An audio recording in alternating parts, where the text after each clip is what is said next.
Selamat datang kembali di Zona Cuplikan.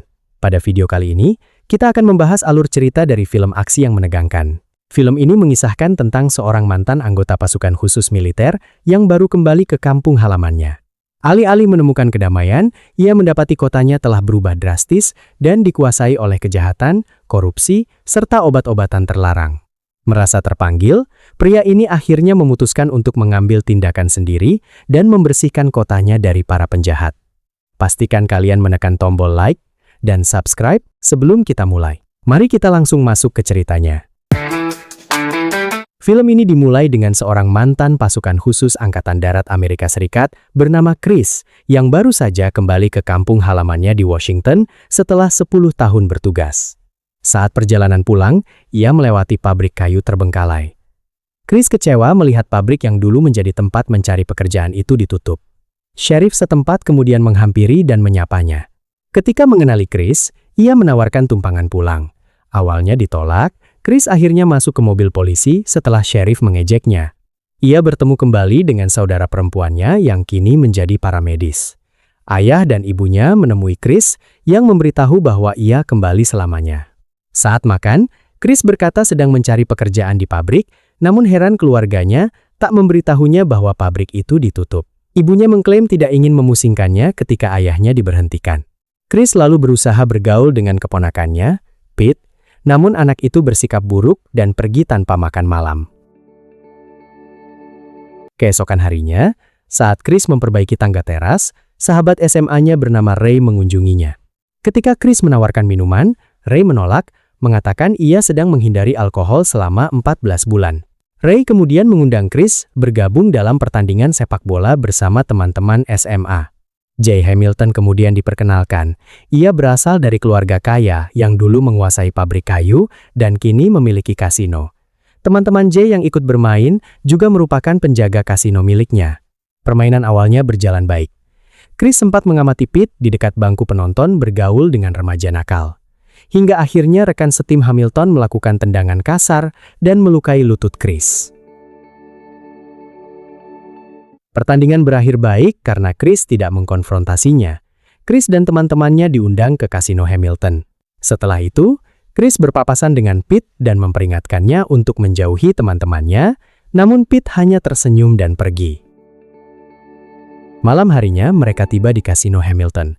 Dikelilingi wanita berpakaian minim, Hamilton menyambut dan mengarahkan pegawainya memperlakukan kelompok Chris seperti VIP. Chris diantar ke bilik terpencil untuk berdansa, namun mengenali penarinya sebagai Denny. Denny yang terkejut memanggil namanya, lalu berjalan pergi. Chris kembali ke area permainan, mengamati seorang pencuri dadu, dan menghadangnya. Pria itu memanggil keamanan. Perkelahian terjadi, dan Chris dikalahkan, lalu dibawa ke ruang bawah tanah. Ia terbangun mendapati 3 pria menahannya. Seorang pria bernama Booth melepaskan tanda pengenalnya dan memotong anggota tubuh Chris dengan pisau lipat. Chris ditinggalkan di jembatan hingga berhasil menabrak truk dan dibawa ke rumah sakit. Dokter memberitahu keluarga bahwa lukanya parah, pelaku bermaksud membuatnya mati, dan orang lemah tak akan selamat. Chris dibawa pulang untuk memulihkan diri. Pete juga merawat dan memasak untuknya. Perlahan Chris pulih, mulai berolahraga, dan kembali seperti biasa. Suatu hari, Hamilton muncul meminta maaf dan menawarkan posisi kepala keamanan kasino. Chris dengan sopan menolaknya. Hamilton mengeluarkan amplop berisi uang sebagai kompensasi, namun Chris tetap menolak dan memberitahu bahwa ia akan melaporkan kasino serta serangan tersebut. Selanjutnya, Chris mendiskusikan laporannya dengan Sheriff Watkins. Sang sheriff mengejutkannya dengan berkata kasusnya telah diselidiki dan tidak cukup bukti. Watkins mengklaim kasino kini menjadi satu-satunya sumber pendapatan kota sehingga tak mungkin diruntuhkan.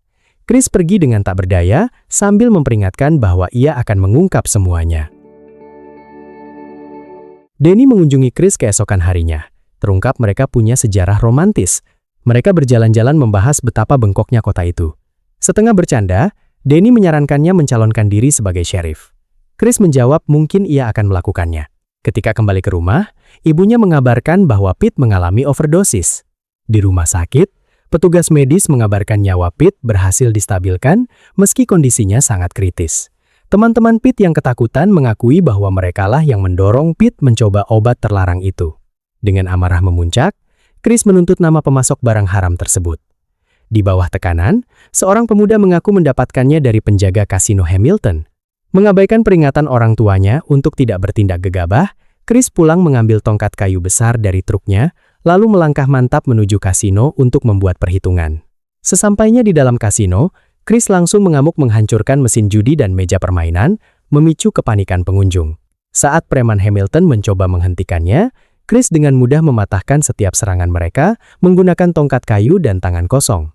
Setelah melumpuhkan para penjaga, ia melemparkan tongkatnya sekuat tenaga hingga menembus jendela kaca kantor pribadi Hamilton.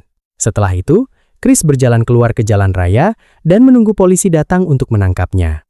Beberapa hari kemudian di pengadilan, Hamilton membawa barisan saksi palsu yang bersumpah bahwa Chris menyerang secara brutal tanpa alasan jelas serta menambahkan ia sangat berbahaya berkat pelatihan militernya. Memperhatikan sikap pengacaranya, Chris percaya ia korup dan memecatnya saat itu juga.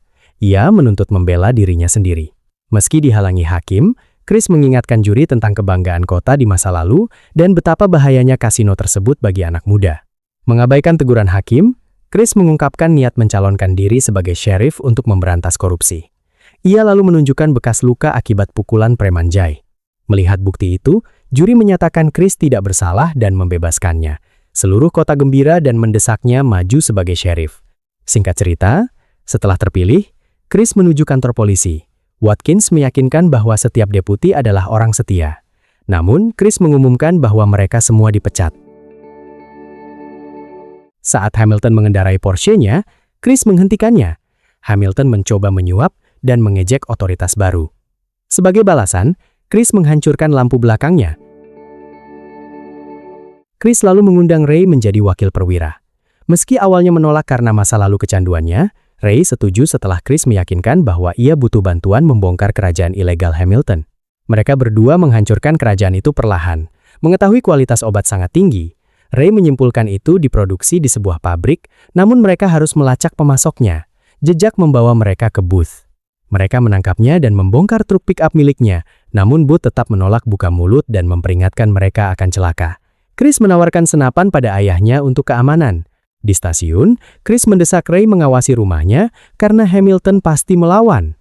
Malamnya, Denny mengunjungi Chris membawakan makan malam dan mereka berciuman. Mengetahui Denny berhenti kerja, mereka menghidupkan kembali hubungan asmara itu. Tiba-tiba truk Chris meledak dan Booth tertawa di sel. Mantan sheriff dan petugas korup menyerang kantor polisi membabi buta, tak sadar Booth ada di sel. Booth yang ketakutan lalu berteriak minta tolong. Di tengah hujan peluru, Chris memerintahkan Denny bersembunyi di fondasi bangunan dan memberinya pistol. Merayap mendekati sel Booth, Chris memanfaatkan kepanikan pria itu, menolak membuka pintu sel kecuali ia membocorkan lokasi pabrik obat ilegal Hamilton. Terdesak, Booth menyerah dan mengakui pabrik tersebut beroperasi secara tersembunyi di bangunan pabrik kayu tua. Naas, sesaat setelah memberi informasi itu, peluru nyasar menewaskannya seketika. Menggunakan tembakan perlindungan Denny, Chris memukul mundur mantan Sheriff Watkins. Pada saat bersamaan, sekelompok preman Hamilton menyerbu rumah keluarga Chris. Rencana jahat itu digagalkan oleh kedatangan Ray. Dengan keberanian Pete dan keluarga lain, mereka berjuang mempertahankan rumah. Setibanya di sana, Chris lega mendapati ayahnya telah menggunakan senapan yang ia berikan untuk melumpuhkan para penyusup.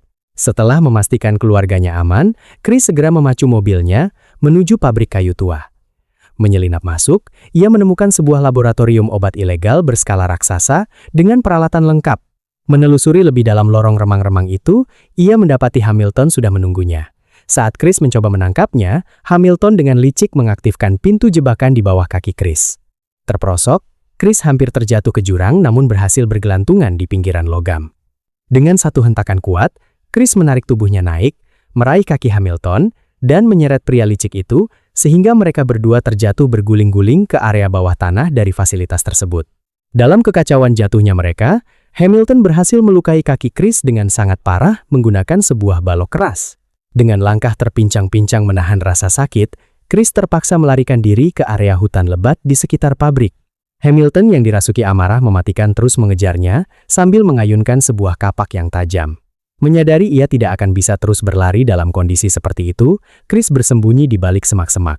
Sambil menahan rasa sakit, Ia dengan cepat menyetel kembali posisi tulang kakinya yang terkilir parah agar bisa berfungsi. Begitu mobilitasnya kembali, Chris tiba-tiba melompat keluar menghadapi serangan kapak Hamilton secara berhadapan. Pertarungan fisik yang sangat brutal dan sengit pun terjadi. Namun pada akhirnya, kemampuan bertempur dan pengalaman militer Chris terbukti jauh lebih unggul. Ia berhasil memberikan serangkaian pukulan telak yang melumpuhkan dan mengalahkan Hamilton sepenuhnya. Chris kemudian berdiri tegak di atas tubuh Hamilton yang terkapar tak berdaya sambil menatapnya dengan tajam. Ia menegaskan dengan penuh wibawa bahwa segala tindak kejahatan dan korupsi di tempat itu telah berakhir karena ini adalah kotanya sekarang dan ia yang memegang kendali. Hamilton ditahan. Chris dan Ray lalu menutup kasino korup secara permanen. Di adegan penutup yang sangat emosional dan penuh harapan, kita diperlihatkan sebuah pemandangan yang indah. Pabrik kayu kuno yang selama ini ditutup paksa dan dibiarkan terbengkalai akhirnya telah dibuka dan beroperasi kembali secara legal. Asap putih kembali mengepul dengan gagah dari cerobongnya, dan pabrik tersebut kembali menyediakan banyak lapangan pekerjaan yang selama ini sangat dibutuhkan oleh para penduduk setempat, menandakan bahwa kota tersebut akhirnya telah kembali mendapatkan masa depannya yang cerah, sejahtera, dan penuh kedamaian. Film pun tamat dengan memuaskan. Itulah alur cerita dari film aksi yang sangat luar biasa ini. Bagaimana tanggapan kalian tentang film yang penuh dengan pesan keadilan dan keberanian ini? Jangan lupa untuk menuliskan pendapat kalian di kolom komentar ya. Dan, jika kalian suka dengan video rangkuman ini, jangan lupa untuk menekan tombol like, komen, serta share video ini kemanapun kalian suka. Terima kasih banyak telah menonton, sampai jumpa di video-video selanjutnya, dan bye-bye!